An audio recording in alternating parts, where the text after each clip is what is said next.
I had a very stressful last chapter of this book where the printer broke. And I was like, how am I going to finish this book? Grammar Girl here. I'm Mignon Fogarty, and today we're talking with illustrator and cartoonist Woodman-Maynard about her new graphic novel adaptation of Tuck Everlasting. If you haven't read the original, don't worry, I hadn't either. And if this is your first graphic novel, well, it was mine too. But the book was gorgeous and so compelling. I loved the way she handles tone and pacing, combined with visual storytelling through watercolor and panel design. We talk about her creative process, what it means to adapt such an iconic piece of literature, and how she brings emotion and meaning into every page. So even if comics aren't normally your thing, I think you'll find this conversation interesting, especially if you're curious about what happens when words and pictures have to share the same space. Woodman-Maynard, welcome to the Grammar Girl podcast. Thank you so much for having me. Yeah, no, we're so excited to have you here. So Tuck Everlasting is such a beloved children's book. I know a lot of people just adore it. So how did it come about that you got to create the graphic novel for this book? Yeah, I'm so lucky. It is such a beautiful book. And I had adapted The Great Gatsby into a graphic novel. And so they had seen that and felt like I might be a good fit. So they approached me. I should add, too, that I had read it as a kid. And I remembered that I loved it, but also felt angry and betrayed by it. And so when they asked me, I was like, do I want to adapt this? And so I ran out to the bookstore, reread the book, and was like, oh, yes, this is such a beautiful book. And I do want to adapt this. And I feel like my artistic voice could really add a lot to this story. Yeah, it is. We won't do any spoilers, but the end is surprising. So yeah, I can see why you may have felt that way, but I did not feel that way after reading, your beautiful adaptation. I thought it seemed warm and right. Yeah, Oh, no, good. I loved it. But it's kind of deep, especially given that it's primarily for kids, right? Yeah, it's for ages 10 to 14, but I really kind of see it as for adults too, because it's dealing a lot with mortality and the cycle of life. And that's why I was so excited to adapt it, because I was, selfishly like, oh, maybe this will also help me deal with these things. And I think it has helped. Yeah. Yeah. No, I enjoyed it. I read the whole thing. So can you talk about the process for actually, I want to hold up some pictures so people who are watching on YouTube can see it for just a second. It's really gorgeous. And it's they're sort of watercolor like images. And I would love to hear more about your process. There are some pictures in the back of the book that show how you've worked on it. And it looks like a lot of work.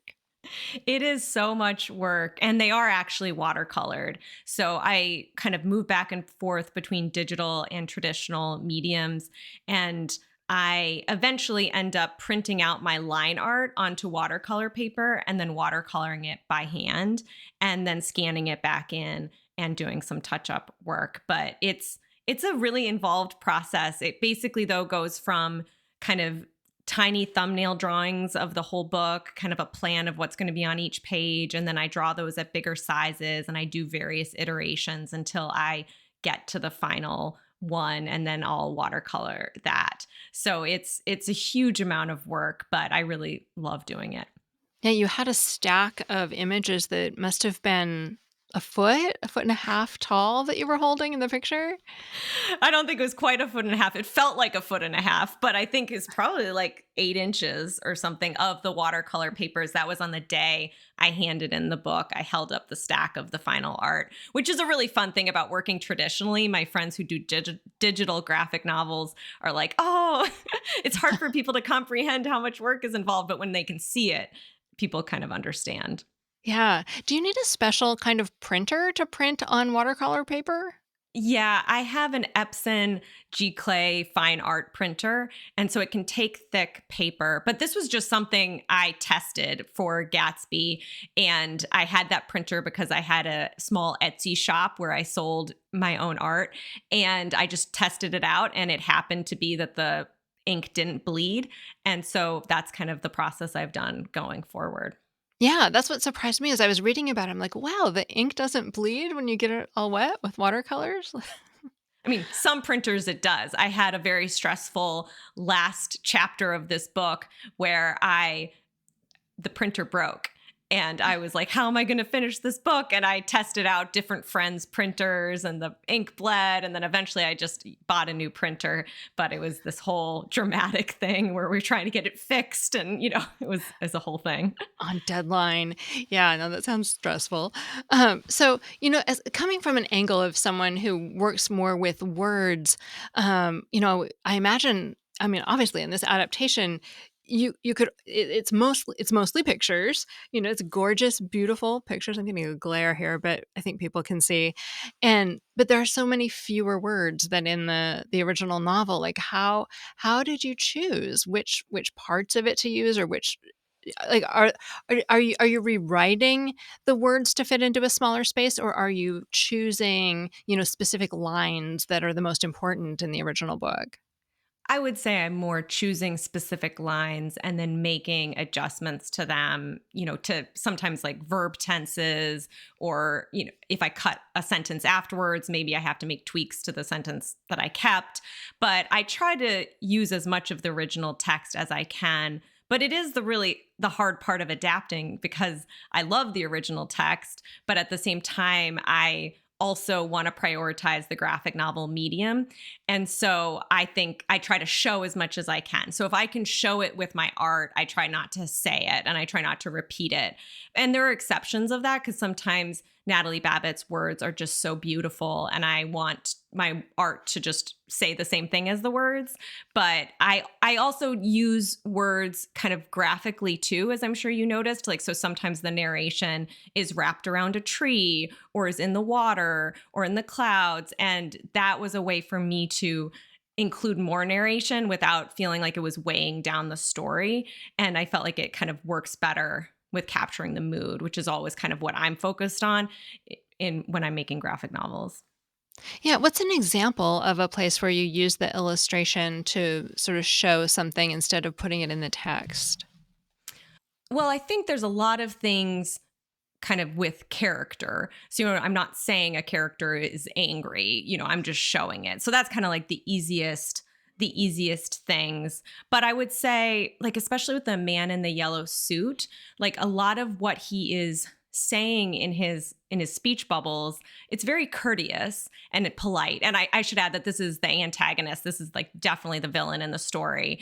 But what he's saying is usually sounds very nice. But how I'm drawing him with his body language and with, a focus on his skinny, like bone-like hands, which is kind of in the text, or his tapping foot, or different things I can do visually with even speech bubbles. Like at one point, his speech bubble wraps around two people who he's blackmailing. And so I'm trying to use the medium in ways to show that he's evil without saying, this guy's bad. Yeah, that's wonderful, because he felt very sinister, but I could not have, as a reader, I could not have pointed to those visual elements that made me feel that way. It just conveyed the feeling, which was wonderful. And I noticed the colors change too. Like the whole vibe of a page will go from very dark to very bright and yellow and sunny. So can you talk about how using colors sort of also helps you tell the story? Yeah, so I try to use color more emotionally than I do from like a literal perspective. Like, I don't even really make green grass necessarily unless like everything is green in that scene. So I'm definitely being more abstract in my colors. And so I'm looking at the mood and trying to tell that emotional story through the colors. And again, that's, I guess, another example of me not actually using words to convey meaning. And in this story, weather is so important. And so the color, like gold is used a lot. And that is kind of a big part of kind of an oppressiveness in those scenes to some degree. Like it's beautiful, but there's also a heaviness of that intense sunlight. Yeah, I love the part you talked about. You were talking about the speech bubbles earlier, and there's a speech bubble when it's really hot, where the bubble itself, the outline of it looks like it's sort of melting away. Yeah, I love doing things with speech bubbles. I did that more in The Great Gatsby just because there's more about how people speak in that book, but I did a couple instances in this. Sort of because in graphic novels, that's one of the very unique things to the medium is speech bubbles. Like speech bubbles and panel borders, the kind of things that all the art is within. And so I try to play with those to emphasize, the feeling, the weather, the mood, all the things. What are some other things you've done with speech bubbles or borders that I may have felt but not actually noticed? Well, there's a scene where the protagonist returns home after being away for a long time. And instead of using, it's called a grid in comics, just where the panel borders are horizontal lines or vertical lines, the grid sort of breaks apart and it's more flowy. And then there are actually roses kind of out within the panel borders. And I just wanted to show the happiness and the timelessness sort of like when you return home and that feeling of just like there isn't a specific sequence of actions, it's just kind of flashes. And so that's what the more amorphous panel borders, and then the flowers obviously just feeling happy. But they're also cultivated flowers because her home is very pristine and refined. And so I used roses, whereas the Tuck family, which is the family she's been with, is much more chaotic, and they're more represented by like daisies or more wild things. Yeah, and you said in the end matter that talks more about the process. You talked about the circles, circles that are sort of hidden throughout the book, too, that have symbolic meaning. Can you talk a little bit about those? Yeah, so the story is a lot about mortality and the cycle of life, and sort of how dying isn't necessarily this horrible thing, but it's part of this larger process that we all go through. And in the book, Natalie Babbitt uses so many references to circles. There's Ferris wheels, there's the moon, there's clocks. It's just again and again. And so that was just a kind of obvious thing to me as a creator to emphasize even more. And I added some. So like, for instance, Jesse Tuck skips rocks when he's talking, and then that forms the ripples. Or I added a pinwheel in it that sort of is cohesive throughout the story as like a marker of that spinning wheel. And this is just, and even when the wheel stops, like there's some references where if you look carefully, they're half circles at those moments. So I'm just trying to really emphasize that theme. Yeah, I wanna go back through, and now that now that I read it, I wanna go back through and, like, find all the circles. It's almost like a treasure hunt through the book.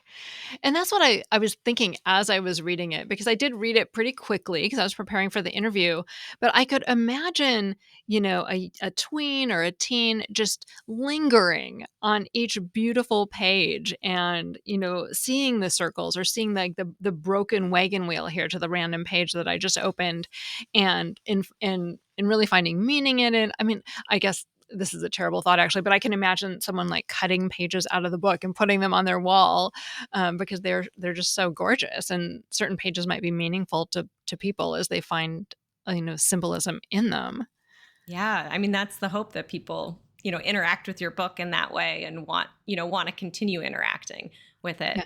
Personally, when I read graphic novels, I often read them twice because the first time I'm often too focused on the words, I feel like, or just, absorbing the story. And then if I really like it, I'll read it a second time and really linger. But that's an interesting thing, that like people actually read graphic novels in very different ways. Some people are much more word focused, some people are image focused, some people kind of take it all in. Like I like that in graphic novels you can move at your own pace, unlike in film or animation. Yeah. You told me to remind you to talk about how you had trouble with grammar in 6th grade and how it came back to bite you when you were working on this book. Yeah, so I talk a little bit in the end of my book about how I had undiagnosed learning disabilities that I didn't find out until late in high school. And so I really struggled learning certain things, especially related to short-term memory, or like learning a rule, which grammar has a lot of rules. And that was really hard for me in 6th grade. And I remember like I would get the answers correct because I read a lot, but I wouldn't be able to answer why why they were right. And so I would get these bad grades, and it frustrated me so much. And I had such low self-esteem about my intelligence that I was like, oh, this means I'm bad at English, whereas it's like, no, I was just like bad at grammar rules. and, you move on in school and people don't really care as long as you're getting it right, like that you occasionally get these things wrong or that you don't know the meaning. And so, fast forward many decades, and I handed in my script for Tuck, and very excited working with these, publisher for the first time, and got the script back, and they had great feedback, all these things. But throughout, I could see all the edits of every time I got my possessive plurals wrong. So like so the Tux cabin, like the S apostrophe cabin, I would always do, apostrophe S, because I just never could remember it. And even for this podcast, I was like, I was asking my husband, I was like, it's this, isn't it? Like, I just can't, it just doesn't, certain things just don't sink in. And anyway, it was so funny because I was so embarrassed by this. That's what copy editors are for. I mean, you're making sure that people are employed. Right. Yeah. But it is interesting with grammar in graphic novels because we have speech bubbles, and often you split maybe sentences or paragraphs into different speech bubbles. And it can be an odd thing to choose, if you have an M dash and then the next segment is in a different speech bubble, it can kind of look funny. Like, do you capitalize the next one, or do you keep it lowercase, or, commas similarly? And so when I'm making comics for myself, I actually sometimes won't use punctuation like a comma in the middle. If I have a sentence that's in multiple sections, there should be a comma there, but it just looks so strange that I won't do it. And I feel like the speech bubbles separated act as commas, but I don't think in a graphic novel like this, I wouldn't be able to get away with that with the copy editors. Yeah. That reminds me of something that someone told me about speech bubbles in text messaging, is that the reason that people don't put periods at the end of their text messages is because the bubble itself defines the unit, and you don't have to say that that's the end, because it is the end because you've pushed send. And I thought that was so revealing to me. Yeah. So maybe it's the same for comics. I think it's similar. Mm-hmm. Yeah. And so you were talking about, the rules of grammar. Are there rules of comics that you have to learn and follow?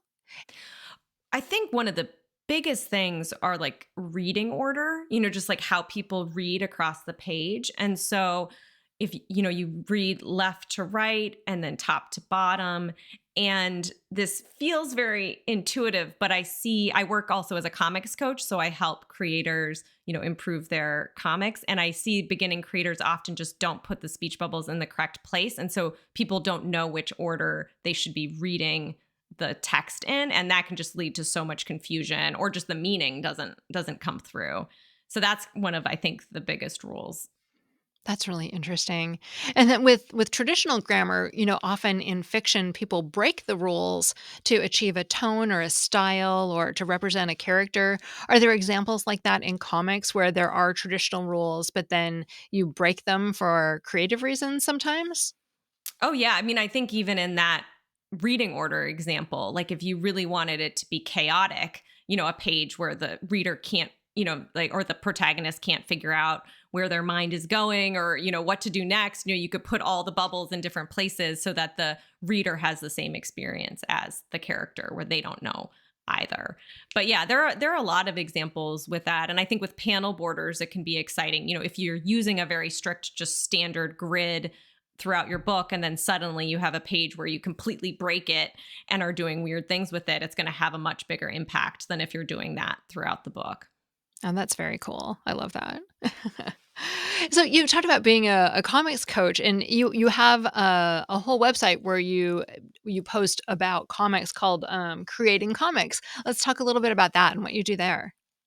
Yeah, so it's a Substack newsletter called Creating Comics that goes out every week, and it's free. And I try to help artists or people create more and feel less bad about themselves in the process. So there's a lot kind of about mindset things, because I think so much of creating is also overcoming these internal barriers that we have that tell us that we're not creative, or that we're, not good enough, or whatever. So I deal with those things often through comics. So I have a daily diary comic practice, and often I'm sharing one of those diary comics in my newsletter, as I'm thinking through these different mindset things. But I'm also covering things like speech bubbles or page turns or panel borders. So it's kind of, I mix it up. Talk about page turns. What is that? Oh, yeah. I love page turns. This is a very, nerdy comic thing. But again, a unique thing to comics is you're really thinking about where you put something on the page to get the reader to turn the page.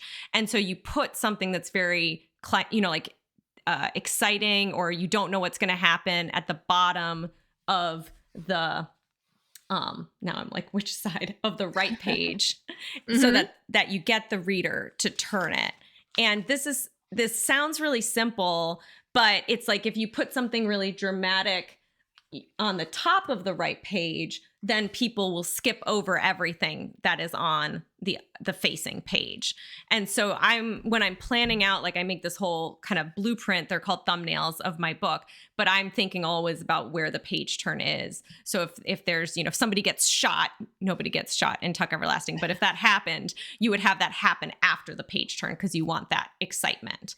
Yeah, no, I just, again, I opened randomly, and there's on this one, there's a time when a stranger knocks at the door, and like Mother Tuck is going to answer the door at the bottom of the page, and you want to know who it is, so you turn the page, and oh, there it's the evil yellow man. Yes, you got it exactly. That's exactly it. Wonderful. Well, you also said in the back matter that you worked closely with Natalie Babbitt's family. This book is for the anniversary. I think this is the 50th anniversary of the publication of the original book, and you worked. The family had to agree. And how did you work with the family to make sure that you kept the tone and the style that Natalie Babbitt originally put in the book? Yeah, so the estate was rightly concerned that I would be, authentic to Natalie Babbitt's voice, because they've also had many adaptations over the years. There was a Hollywood movie in 2002 that Natalie Babbitt was kind of vocal about not being so satisfied with, and some Broadway and different things where they've taken some big liberties with the book. And maybe I should add, I'm not sure if it was that film that Natalie Babbitt wasn't satisfied with, or a earlier one. But regardless, there was some dissatisfaction about how it's been adapted and changes that have been made. And so they were most concerned about that. But I feel like I'm a pretty true adapter. I think that this book has been a classic for a reason. And so I'm there to amplify what is already there and to maybe clarify or to make it work better in the medium. But I'm not looking to add a new character or add a plot twist or something. Like I am pretty true to it. And so they were involved in terms of like choosing me, like I had to kind of say what my attitude towards adaptation was and a little bit of sample art. But then also in every stage, they and my editors, would approve it. So like the script or the pencils, which are like the sketches and various. But I think the most substantial way that they were involved is Lucy Babbitt, the daughter of Natalie Babbitt. We had a wonderful call about the book, and I wanted to hear about her, reflections on it, because she's lived with this book for so long, and she was also a teacher and taught it for many years for the correct age group. And so I was really excited to hear from her about how people reacted to it and like what specifically people, responded to, or what did kids struggle with. And so kids really struggle with the start of the book. And so she said that even when she read it in the class, she'd be like, just wait, it's going to get better. Huh. And so for me, I was like, okay, that was where I really needed to just speed it up. And so I talked to her, like, is that okay that I'm going to do that? And she's like, oh, yes. And so things like that, where it was really helpful. And just having that knowledge, of she's lived with that book, it's really valuable to think about. And also like some reflection she had about how each of the Tucks, so it's a family called the Tucks, and each of them has their own perspective on how to live life. And she just mentioned that, and I thought, I want to emphasize that in some way in the book, that they each have their own kind of way of viewing the world. And so what I did is I took their silhouettes. So each of the characters sort of has a page where they're in silhouette, like those old kind of Victorian silhouettes that you'd see.